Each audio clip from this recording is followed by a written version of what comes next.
अपने इस देश में स्वयं को सनातन कहने वाले लोग मूर्ति पूजा को सनातन मानते हैं, जबकि मूर्ति पूजा सनातन नहीं है और न ही मूर्ति सनातन है। जब मूर्ति सनातन नहीं है तो फिर वह सनातन सभ्यता का अभिन्न अंग कैसे हो गई। एक भाई लिखते हैं कि मूर्ति पूजा हमारी संस्कृति का अभिन्न अंग है। हमारी संस्कृति सनातन संस्कृति है, हमारी सभ्यता सनातन सभ्यता है। और सनातन क्या है यह आपको जानना अनिवार्य है। जब तक आप यह न जाने कि सनातन क्या है तब तक आप उपासना नहीं कर सकते, मूर्ति पूजा नहीं छोड़ सकते। तो ये परिचर्चा में आया कि हम एक एक दो दो पंक्तियां युवक जो लिखते हैं पेज के ऊपर, कहते हैं आप हमें ज्ञान भी दीजिए। तो जब यह बात आई तो विवेक पूर्वक ज्ञान देने के लिए कि आप और हम समझ सकें वास्तव में यह है क्या, क्योंकि यह इतना जटिल नहीं है जितना जटिल बना दिया गया है। हमें इसे सरलता से समझना है, समझाना है, और हम ऐसा कर सकते हैं। हमारी सभ्यता संस्कृति आर्य सभ्यता संस्कृति है।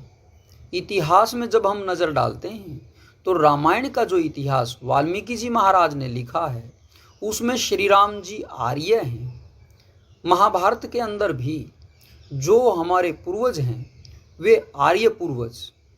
हमारी माताएं अपने पति को भी आर्य देव कहती थी, आर्य जी कहती थी। इस प्रकार का भाव वहाँ स्पष्ट आता है।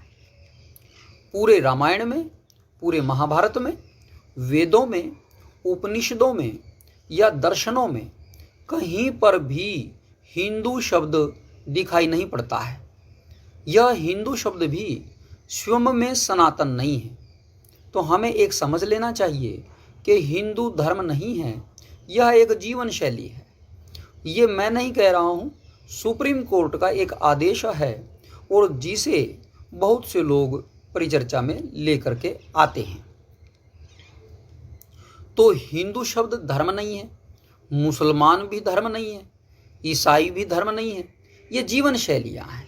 लोगों ने अपने कुछ लोगों को आदर्श मान करके, और वे अच्छे थे या बुरे थे, उसके ऊपर चिंतन मनन का भी अधिकार भी किसी को नहीं देते। बहुत से स्थानों के ऊपर तो यदि चित्र बना दिया जाता है तो चित्र बनाने वाले की गर्दन काट दी जाती है। यह इस समय सारे संसार में देखने में आता है। आप भी देख रहे हैं, मैं भी देख रहा हूँ। लेकिन हम सबको विवेक पूर्वक, बुद्धि पूर्वक, समझ से यह निर्णय करना पड़ेगा सनातन क्या है, सनातन किसे कहते हैं। सनातन वह है जो कभी बदलता नहीं है, जो कभी परिवर्तित नहीं होता है, जिसमें फेर बदल की कोई गुंजाइश नहीं रहती है, उसे ही कहा जाता है सनातन। उसे ही हम कहते हैं शाश्वत। हमें इसे समझना होगा। यह शिक्षा का प्रकल्प है। हमारे यहाँ जितने भी मंदिर हैं उन मंदिरों में पठन पाठन की कोई व्यवस्था नहीं है। प्राचीन काल से ये मंदिर, ये देवालय हमारे पठन पाठन का केंद्र होते थे। न्याय की व्यवस्था भी वहीं रहती थी। इतना ही नहीं, वहाँ पर सामाजिक समारोह आदि के लिए भी ऐसा रहा। गुलामी काल में हमसे यह अधिकार छीन लिया गया। हमारे इन देवालयों को तोड़ा गया, मंदिरों को ध्वस्त कर दिया गया, गुरुकुलों को नष्ट किया गया, और भी जो प्रकल्प हम इस प्रकार कर रहे थे वे समाप्त हुए। लेकिन सनातन क्या है, इसकी समझ को, एक दूसरे को संवाद करने की जो प्रक्रिया समाप्त हुई है, आज़ादी के बाद से पुनः शुरू हुई। ऋषि दयानंद ने महान पुरुषार्थ किया। उन्होंने वेदोक्त धर्म का पुनरुद्धार किया। अन्यथा सब अपने मन की हाँकते हैं। आज भी मन की बात संसार में की ही जाती है, और कहते हैं जो मन की बात करने वाले होते हैं वे लोग कभी भी सनातन को जान नहीं सकते। बुद्धि का प्रयोग करना पड़ेगा। दिल की नहीं सुननी है, मन की नहीं सुननी है। लेकिन कुछ लोगों का ये कहना है आप आध्यात्म में प्रवेश करोगे तो अकल का दखल नहीं करना है। यह ठग लोगों के द्वारा दिया गया एक वाक्य है। ठगों ने एक बात बताई है कि आध्यात्म में, उपासना में, ईश्वरीय इस ज्ञान में आप अकल का दखल ना करो। यह उन ग्रामीण भाइयों के लिए ऐसा कहा गया है, उन देहाती भाइयों के लिए ऐसा कहा गया है कि इन भाइयों को कुछ मत बताओ। इन लोगों को अगर आप बताओगे तो तुम्हें कौन फ्री में देगा, ऐसा भाव करके उनको नहीं बताया जाता है। ऋषि दयानंद ने कहा, मनुष्य मात्र को सत्य जानने का अधिकार है, मनुष्य मात्र को वेद पढ़ने का अधिकार है, स्त्रियों को भी वेद पढ़ने का अधिकार है। ऋषि दयानंद ने यह द्वार खोला है। ऋषि दयानंद एकमात्र ऋषि हैं जिन्होंने आर्य भाषा हिंदी में सारे सिद्धांत दिए। तो सनातन क्या है, ऋषि दयानंद क्या कहते हैं सनातन के संबंध में? तो सनातन के संबंध में संस्कृत का यह शब्द है जिसमें साफ और स्पष्ट है, जो सदा से है, जो सर्वदा से है, जो कभी परिवर्तित नहीं होता। अब हम विचार करते हैं, क्या कोई चित्र, क्या कोई प्रतिमा, क्या कोई मूर्ति सनातन हो सकती है? मूर्तियों में आपने भी परिवर्तन होते देखा है। पुरानी मूर्तियों को नई मूर्तियों से बदलते हुए देखा जाता है। मूर्तियों पर डेंटिंग, पेंटिंग करते हुए भी देखा जाता है। मूर्तियों को टूटते हुए भी देखा जाता है, बनते हुए भी देखा जाता है। तो जो बनती है, जो टूटती है, वह सनातन नहीं होती। सनातन क्या है? जो टूटे ना, जो फूटे ना, जिसमें कोई बदलाव ना हो। हमें सनातन को समझना पड़ेगा। अगर इस सनातन को आप और हम समझ गए तो समझ लीजिए ज्ञान हमारे भीतर में आना शुरू हो गया है। अगर हम इसे नहीं समझे तो ये जीवन जो मनुष्य जन्म है ये व्यर्थ जाएगा, और जा रहा है। और कैसे जा रहा है? दर दर की ठोकरें खाई जाती हैं। कोई हुक्के को लेकर के हरिद्वार पहुंच जाता है, कोई कांवड़ को लेकर के पहुंच जाता है, कोई किसी प्रकार पहुंच जाता है, किसी प्रकार पहुंच जाता है। रामायण में जहां श्रवण का वहां चर्चा आती है, तो श्रवण जी क्या है? अपने माता पिता को धर्म शिक्षा के लिए लेकर के जाते हैं। आप विचार कीजिए, जल लेने के लिए नहीं, ज्ञान का जल लेना है। आपको जल नहीं लेना है, ज्ञान लेना है। तो ज्ञान लेना है, बिना ज्ञान के आपकी उन्नति होने वाली नहीं है। बिना ज्ञान के तो मैं कहता हूं ये दुनियावी जो चीज है ये भी नहीं हो पाती है। हर जो माता पिता है वो अपने बालक को पढ़ाता ही है, सिखाता ही है, और कहीं ना कहीं नौकरी मिल जाए, रोजगार मिल जाए, जीवन यापन ठीक हो जाए, इस प्रकार का करता है। ठीक इसी प्रकार से ये जो जीव क्या है, ये प्रकृति क्या है, ये ईश्वर क्या है, इसके ऊपर बुद्धि लगानी पड़ेगी। अगर आप बुद्धि नहीं लगाएंगे तो सनातन को समझ नहीं पाएंगे। कई लोग तो इस मूर्ति को जो है सनातन समझ बैठते हैं, चित्र को सनातन समझ बैठते हैं। कई लोग इस शरीर को सनातन समझ बैठते हैं। बहुत से लोग शरीर को सनातन समझ बैठते हैं। जब जवानी होती है तब ज़्यादा ही ऐसा भाव होता है कि ये तो बहुत ही पूरा सनातन है, ये शरीर तो कभी ख़त्म होने वाला नहीं है, मैं तो लंबा तकड़ा हट्टा कट्टा हूँ, मैं तो सदा ही युवा रहने वाला हूँ। लेकिन उसको भी बताया जाता है 2 दिन की जवानी है भाई, 2 दिन की जवानी, ऐसे काव्य रूप में बोला। तो अर्थात ये शरीर भी परिवर्तन हो रहा है। ये जो मूर्ति है पत्थर की वह भी परिवर्तित हो रही है। और इसको हम फिजिक्स में पढ़ते हैं। मूर्ति का जो भाव है, वो जो पत्थर से बनी हुई है, जो मूल रूप उसका है, उसे मैटर कहते हैं। और मैटर के संबंध में एक सिद्धांत है, matter can neither be created nor be destroyed, it can be changed from one form to another form. आप समझिए कि जो मूल रूप से प्रकृति है, जो दिखाई नहीं देती, वह भी मूर्तिमान है, उसका भी आकार है, उसको भी आप निराकार नहीं कह सकते, भले ही वो आपको आंखों से दिखाई नहीं देती है। जैसे वायु है, वायु को आप निराकार नहीं कह सकते, वो आंखों से दिखाई नहीं दे रही, लेकिन वह भी मूर्तिमान है। वायु की भी आप पूजा नहीं कर सकते हैं, उसकी भी उपासना जो है वर्जित है। इसके बाद जो अणु हैं, परमाणु हैं, वह भी वर्जित है, उनका भी आप उपासक नहीं हो सकते हैं। आप उनकी उपासक नहीं हो सकते क्योंकि वो प्रकृति है। तो प्रकृति क्या? वो सनातन नहीं है। प्रकृति सनातन नहीं है। ये पत्थर सनातन नहीं है, ये मिट्टी सनातन नहीं है, ये प्लास्टिक सनातन नहीं है, ये धातु सनातन नहीं है। हमें सनातन को ढूंढना है। अगर सनातन को ढूंढ ले जाएंगे तो आप उपासना कर पाएंगे। अगर आप सनातन को नहीं ढूंढ पाए तो उपासना होने वाली नहीं है। इस सनातन को समझ जाएंगे तो मूर्ति पूजा स्वतः ही अलग हो जाएगी। और ये मैं नहीं कह रहा हूं, आदि शंकराचार्य जी महाराज वे प्राविद्या में लिखते हैं। प्राविद्या में उन्होंने मूर्ति पूजा का निषेध किया है। प्राविद्या में उन्होंने पाषाण, ये श है, कई क्षेत्रों में श को ख बोला जाता है। आपने देखा भी होगा उत्तर प्रदेश आदि के कई क्षेत्रों में श को ख बोला जाता है। तो पहले इन लोगों को पाषंडी बोलते थे। पाषंडी अर्थात पाषाण के जो पूजा करते हैं। बाद में क्या बन गए? पाखंडी। तो जो शब्द है, कोई कहेगा कि ये आर्य लोग पाखंडी हैं, ऋषि दयानंद पाखंडी हैं, वे तो पाषाण का प्रयोग ही नहीं करते, तो उनके लिए इस शब्द का प्रयोग हो ही नहीं सकता।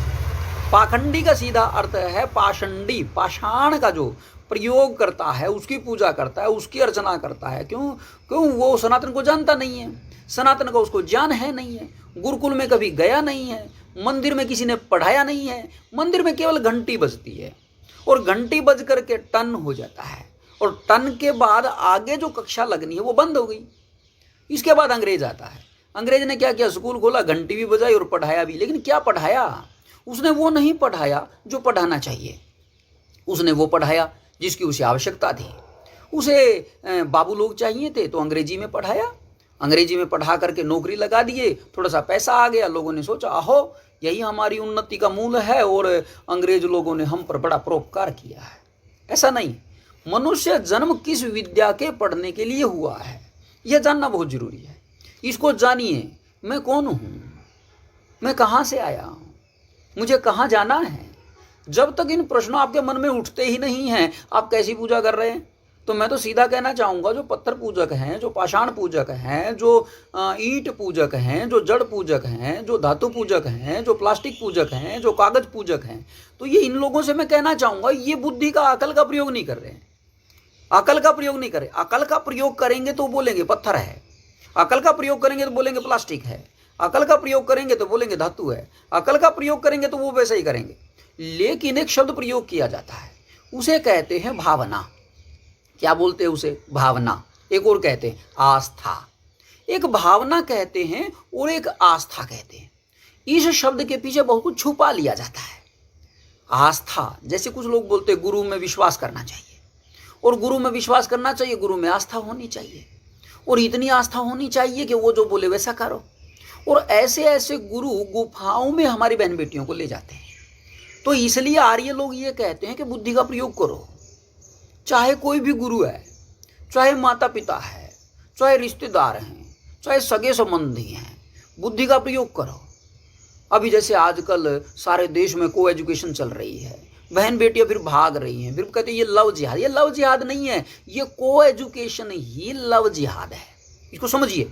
सनातन को जब समझेंगे तो इस तरह की चर्चाएं आपको सामान्यतः एक दूसरे को सुनने को आएंगी, और जब आप और हम इनको समझते जाएंगे तो सारा एकदम ठीक होता चला जाएगा। लेकिन सनातन को समझने के लिए आपको समझना पड़ेगा कि मेरे पास ये कागज है, आप समझिए, ये कागज है, यह कागज सनातन नहीं है। कागज बनने से पहले यह पेड़ था, कागज बनने से यह पेड़ था। इसके ऊपर मैं क्या चित्र बना देता हूं? मैं कुछ भी चित्र बना देता हूं। अभी ये चित्र मैंने बना दिया, क्या चित्र सनातन हो गया? चलो मैंने इसके ऊपर ये कर दिया कि बोलो जी ये तो ओम हो गया। क्या ये ओम हो गया? यह तो एक लिपि के अंतर्गत आया हुआ है। ये प्रतिमा पूजन जो है, ये चित्र पूजन जो है, ये इस प्रकार का नहीं, यह सनातन नहीं। इसलिए इसको स्पष्ट समझो, क्योंकि matter can neither be created nor be destroyed but it can be changed. जब ये मैटर चेंज किया जा सकता है, आप इस साइंस को समझिए, इस विज्ञान को समझिए। अगर इस विज्ञान को आप समझ जाते हैं, और संपूर्ण जिसको हम हिंदू बोलते हैं, ये हिंदू जो है, मुसलमानों ने हमको जो नाम दिया हुआ है, उन्होंने हमको थोपा हुआ है, ये हमारी संस्कृत भाषा का भी नहीं है, और उन्होंने थोप करके हमने इस शब्द को भी सनातन मान लिया है। सबसे अच्छा है, मुझे लगता है कि ये जो एक वर्ग है राष्ट्रवादी वर्ग, वो कहीं ना कहीं परिवर्तन करता रहता है परिभाषा में, हिंदू की परिभाषा में परिवर्तन करता रहता है। पहले वह हिंदू को धर्म मानता था, पहले वह हिंदू को धर्म मानता था। सुप्रीम कोर्ट ने कहा हिंदू धर्म नहीं है, जीवन शैली है। उसके बाद उसने कहा हाँ हिंदू तो जीवन शैली है। फिर धीरे धीरे समय बदला तो आज ये कहने लग गए कि हिंदुस्तान में कोई भी रहता है, चाहे वो मुसलमान है, ईसाई, वो सारे के सारे क्या हैं? हिंदू हैं। जैसे जर्मन में रहने वाले, जर्मनी में रहने वाले जर्मन्स, इंग्लैंड में रहने वाले इंग्लिश पीपल, अमेरिका में रहने वाले अमेरिकन्स, इसी प्रकार हिंदुस्तान में रहने वाले हिंदू, ऐसा जो शब्द है। और वे मानते हैं कि हिंदू शब्द विदेशी है, ये हिंदू शब्द विदेशी है, ये सनातन नहीं है। सनातन शब्द आर्य शब्द है। कहते जी आर्य शब्द सनातन कैसे है? आर्य शब्द ऋषिदांत ने नहीं दिया है, आपको इस बात को समझना पड़ेगा। बहुत से लोगों को एक भ्रांति हो जाती है कि ये जो आर्य बोल दिया है तो ये तो कल परसों से ही शुरू हुआ है, 100 साल से शुरू हुआ है। ये जो आर्य शब्द है, ये आर्य शब्द भी सनातन है। और ये आर्य शब्द सनातन क्यों है? क्योंकि जो वेद विद्या है वह सनातन है, पुराण सनातन नहीं है। आपको समझना पड़ेगा, पुराण सनातन नहीं है, वेद सनातन है, पुराण नहीं। कुरान सनातन नहीं है, बाइबल सनातन नहीं है। ना बाइबल सनातन है, ना कुरान सनातन है, ना पुराण सनातन है, ना अन्य पोथियां जो भी संसार भर में फैली हुई हैं सनातन। सनातन केवल वेद है, और वेद में इतिहास नहीं है। कुछ लोग क्या कर रहे हैं, सनातन के साथ खिलवाड़ कर रहे हैं। और खिलवाड़ करते करते क्या करते हैं कि वेद में सरस्वती नदी का जिक्र है, वेद में राजा इंद्र का जिक्र है, वेद में लड़ाइयों का जिक्र है। इस प्रकार का एनसीईआरटी में भी पढ़ाया जाता है। और एनसीईआरटी में भी बुद्धि का प्रयोग करने का अधिकार बालकों को नहीं दिया जाता, उनको भी तोता रटंत सिखाया जाता है। यह वर्तमान की जीवन शैली का अंग है। लेकिन अगर आप सनातन शिक्षा की बात करोगे, अगर आप आर्य शिक्षा की बात करोगे, उसमें बुद्धि का प्रयोग सिखाया जाता है बाल्यकाल से। तो बाल्यकाल से उसे कहा जाता है ये बुद्धि का प्रयोग करना है, और ये सबसे महत्वपूर्ण है, और इसको वर्धन के लिए ही विद्या का ये सब है। तो साफ और स्पष्ट तौर पर हम सबको इस सनातन को समझना है। इस सनातन को समझोगे तो आप पाओगे मूर्ति सनातन नहीं है, इसको पाओगे तो हिंदू शब्द सनातन नहीं है। जब ये सनातन है ही नहीं तो सनातन संस्कृति का अंग कैसे है? आज आप इतना समझ लें, कल हम आपको उपासना के बारे में बताएंगे। पहले आप मूर्ति पूजा के संबंध में समझ लें, साफ समझ लें। कुछ लोग अनफ्रेंड कर रहे हैं, तेज को अनफ्रेंड कर रहे हैं बहुत से लोग। मैं आपको एक बात बता देना चाहता हूं कि धरती का कोई छोर नहीं होता, धरती का कोई छोर नहीं होता। और ये संसार बहुत बड़ा है, केवल धरती धरती तक नहीं है। दूसरे ग्रहों पर जाने की बातें चल रही हैं। ऋषिदान ने लिखा है दूसरे ग्रहों पर भी मनुष्यादि जीव रहते हैं। ऋषियों की बातें मान लेते तो इतना पैसा खर्च नहीं करना पड़ता नासा को।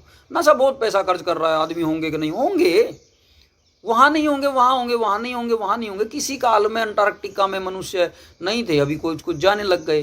किसी काल में कहीं कैसा, किसी काल में कहीं कैसा, ये थोड़ा बहुत परिवर्तन होता है, पर मनुष्यादि जीव तो है।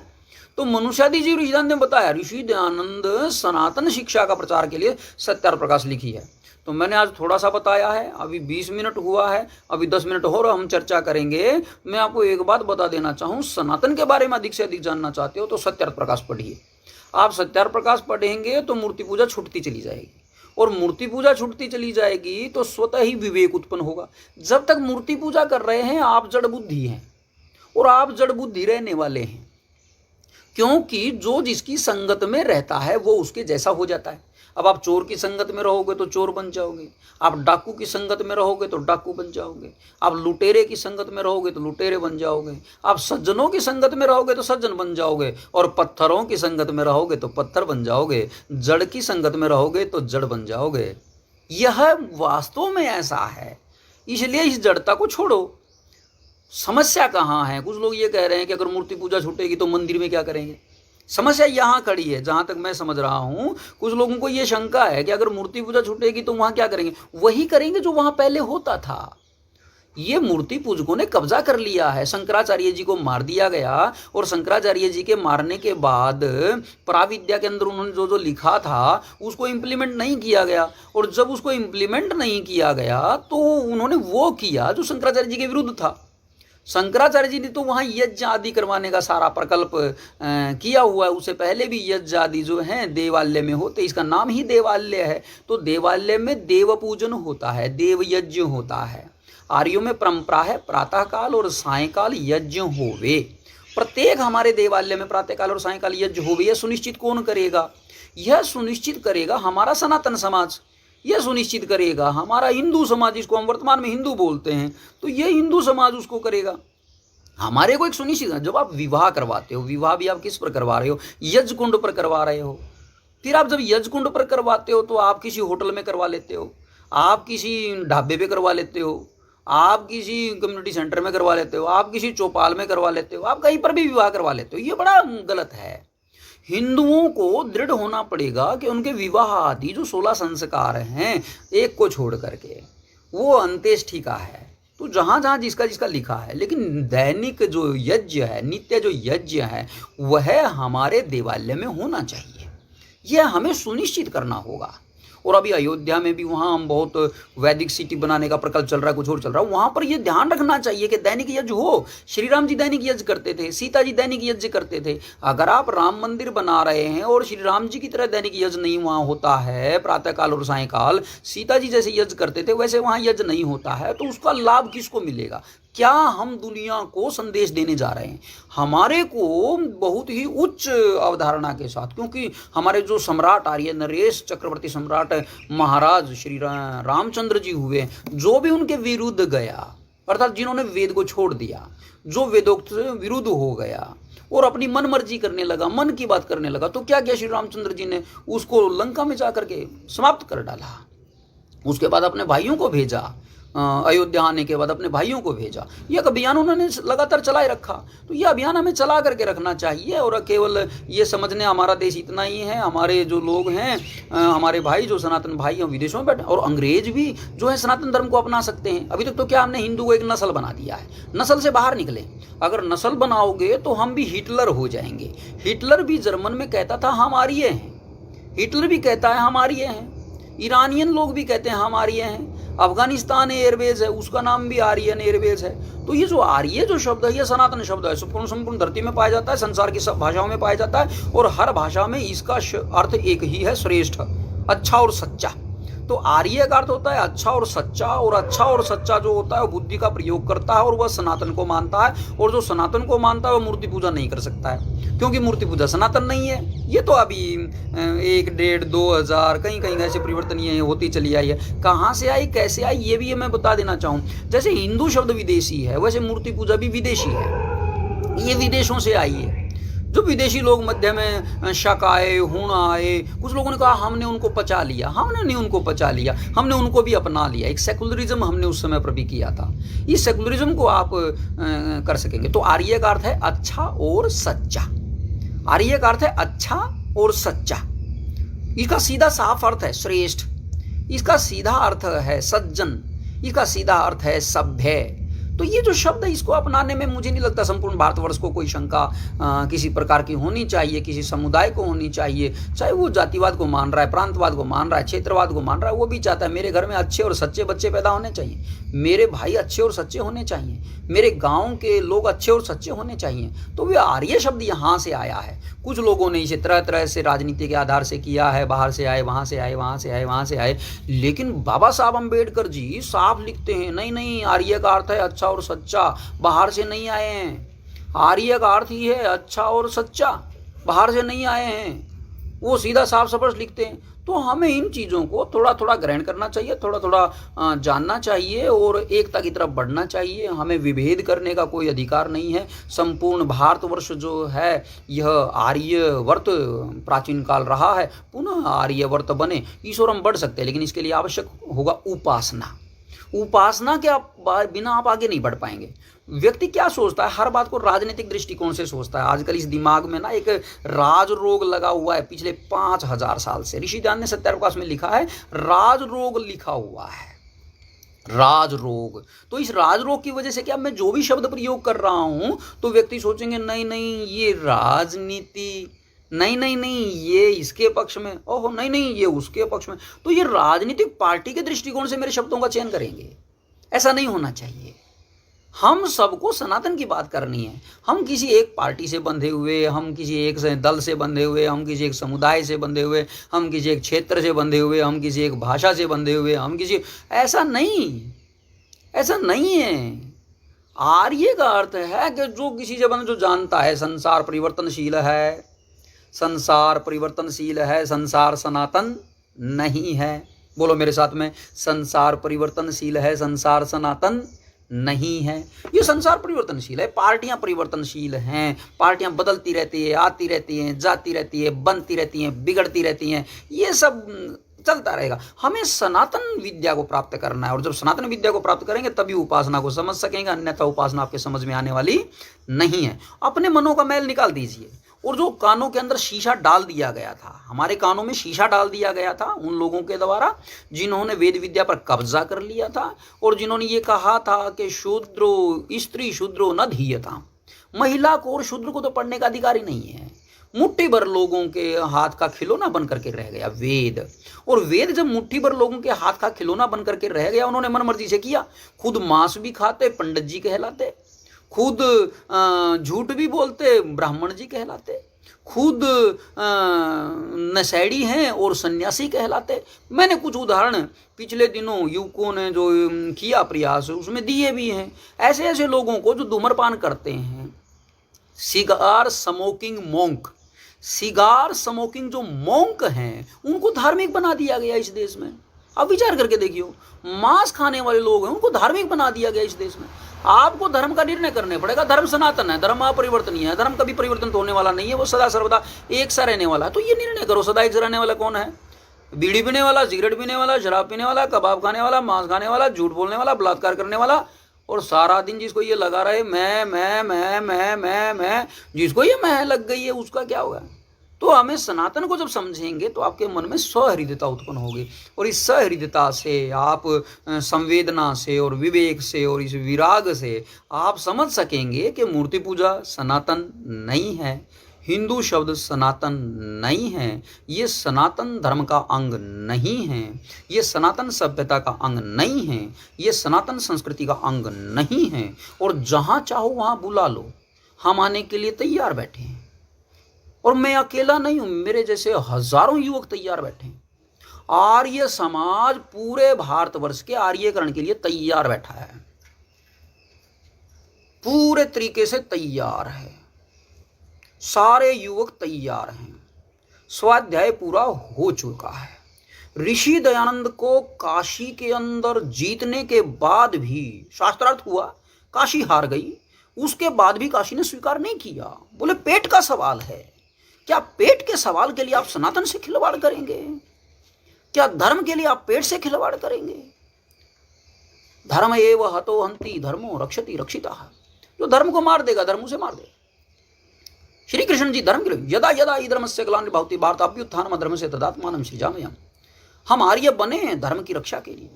श्री कृष्ण जी आर्य बने थे धर्म की रक्षा के लिए, और पुनः फिर अगला जन्म होगा, फिर हम आर्य बनेंगे।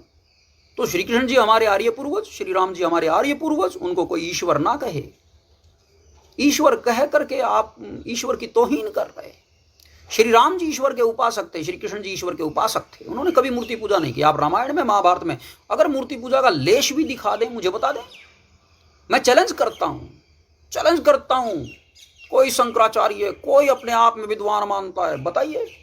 साफ स्पष्ट महाभारत में कहीं मूर्ति पूजा नहीं है, रामायण में कहीं मूर्ति पूजा नहीं है, दर्शन ग्रंथों में कहीं मूर्ति पूजा नहीं है, उपनिषद ग्रंथों में कहीं मूर्ति पूजा नहीं है, और वेद में तो लेश भी नहीं है। परमपिता परमात्मा की वाणी वेद, उसके अंदर इतिहास नहीं है, उसके अंदर ज्ञान भरा पड़ा है, विज्ञान भरा पड़ा है। और आदि मानव जो थे हमारे भूखे नंगे नहीं थे, वेदों के विद्वान थे। और आदि मानव 4 हुए हैं, आज मैं इसको बता करके समाप्त करूंगा। अग्नि, वायु, आदित्य और अंगिरा, ये सबके आदि मनुष्य, जो आदि पुरुष जिसको हम कहते हैं, ये आदि ऋषि हैं। तो ये आदि ऋषि अग्नि, वायु, आदित्य और अंगिरा, इन 4 के माध्यम से वेद ज्ञान ईश्वर ने दिया। ऋग्वेद, यजुर्वेद, सामवेद, अथर्ववेद, वेद हमको दिया।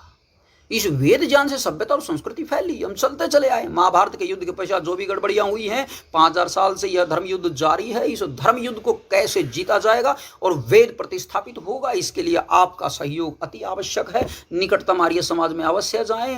हो सकता है वहां पर आपको कोई ना मिले, झाड़ू लगाएं, पोछा लगाएं, वहां पर पुनः वेद की प्रतिस्थापना करें। मंदिरों में जाएं, मंदिरों में जा करके वहां पर वेद की प्रतिस्थापना करें। भारतवर्ष का एक भी ऐसा मंदिर नहीं होना चाहिए जहां पर वेद ना हो। वेद अवश्य हो। यदि वेद नहीं है मंदिर में, मंदिर कैसा है? अगर वेद नहीं है मंदिर में, वो मंदिर कैसा है? पत्थरों को रख करके जिसने मंदिर बना लिया। वेद रखिए, हर मंदिर को वेद मंदिर बनना, हर मंदिर को वेद मंदिर बनना। मैं अपने लिए कुछ नहीं मांगता हूं, मुझे कुछ नहीं चाहिए, मुझे कुछ नहीं चाहिए आपसे, मुझे आपसे कोई और आकांक्षा नहीं है। केवल एक, बुद्धि का प्रयोग करना, तर्क का प्रयोग करना, और एक बहस इस देश भर में चलनी चाहिए। आओ मूर्ति छोड़ो, उपासना करो। अगर ईश्वर नहीं बढ़े तो हम कभी भी सफल नहीं हो पाएंगे और मानव हित और प्राणी हित नहीं कर पाएंगे। अगर आप सर्वहित करना चाहते हो, आप सर्व कल्याण करना चाहते हो, आप सबका भला करना चाहते हो, सनातन की शरण में आओ, वेद की शरण में आओ। कल आपको बताएंगे मूर्ति पूजा छोड़ो और उपासना करो का अगला अंग सनातन को समझते हुए। यह परिचर्चा अनवरत जारी रहेगी। मूर्ति पूजा छोड़ो, उपासना करो। ऋषि दांत का बलिदान हो गया, ये करवाते करवाते हमारा क्या होगा यह ईश्वर जानता है, लेकिन आर्यों का कार्य है कार्य करते रहना। और हमारी सभ्यता बलिदान की सभ्यता है। ऋषि दयानंद ने बलिदान दिया, स्वामी श्रद्धानंद ने बलिदान दिया, पंडित चमुपति ने बलिदान दिया, राम प्रसाद बिस्मिल ने बलिदान दिया, भगत सिंह ने बलिदान दिया, चंद्रशेखर आजाद ने बलिदान दिया, सुखदेव ने बलिदान दिया, बुटकेश्वर दत्त ने बलिदान दिया। हम बलिदानों से डरने वाले नहीं हैं। मैं आपको बता देना चाहता हूँ, कुछ लोग कहते थे रिपोर्ट करवा देंगे। आप रिपोर्ट करवा दो, आप सत्याग्रह प्रकाश पे बैन लगवा दो, आप वेदों पे बैन लगवा दो, यही तो कर सकते हो। सवर्ण शब्द के ऊपर बैन लगा दिया गया गुजरात में, यही तो कर सकते हो। समझा नहीं सकते, बुझा नहीं सकते। दिवालियापन है बौद्धिकता का। ये दिवालियापन को छोड़ करके केवल और केवल विवेक का प्रयोग कीजिए। इस राष्ट्र को एकता के सूत्र में पिरोना है। हम और आप पिरो सकते हैं, बिना उपासना के यह संभव नहीं होगा।